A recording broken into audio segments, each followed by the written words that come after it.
Outside has a lot of bosses. Parent with belt, math final you couldn't study for, Trump.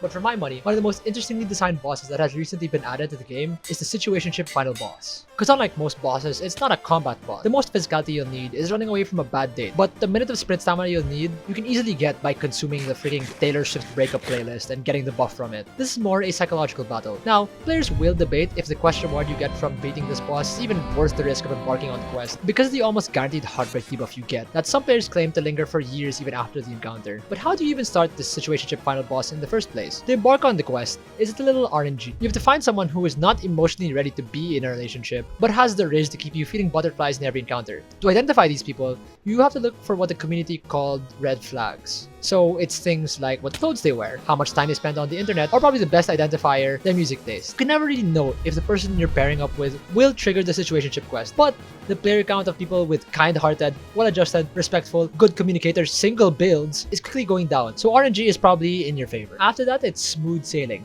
Just do all the romance quest lines, but never trigger the dialogue option for the "what are we" conversation. If the other player doesn't trigger it with you, the chances that you rolled correctly and this is a situationship increase over time. Players are debating on the actual time it takes to guarantee the situationship quest has begun, but safe to say, if it's been more than a year, it's 100% on the way. Now, beating this boss without a guide is pretty hard because half the challenge is realizing that you're in a boss fight. Since it's a variation of the relationship quest line, the situationship final boss doesn't label itself as an enemy, but that in itself is a hint as to how you beat this encounter. You might think, oh, you need to fix the boss and steer the questline in the direction of a really healthy relationship. But no, that is not the optimal strategy. The intention with this enemy design is to get the player to realize that they need to abandon this quest. All its attacks are meant to give players the game knowledge to realize, oh, this is bad for my playthrough. So when you get hit by love bombing, hitting you up past 10 PM, and the infamous, oh, yeah, I do like you, but I'm not ready for a relationship, all of these are incomplete versions of abilities you'd use to complete the relationship questline. So basically, this boss is more a parasite on your character than it is an advantage. But the moment you realize that, you'll hopefully never have to endure it again. Now,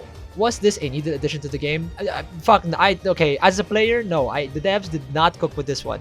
This is the most unfun thing to experience. But I guess it gives you a shit ton of XP if you complete it without going crazy. So, devs, I think we should just ban everyone that abuses this. Just delete their accounts, you ban them. Yep, that's it. Bye.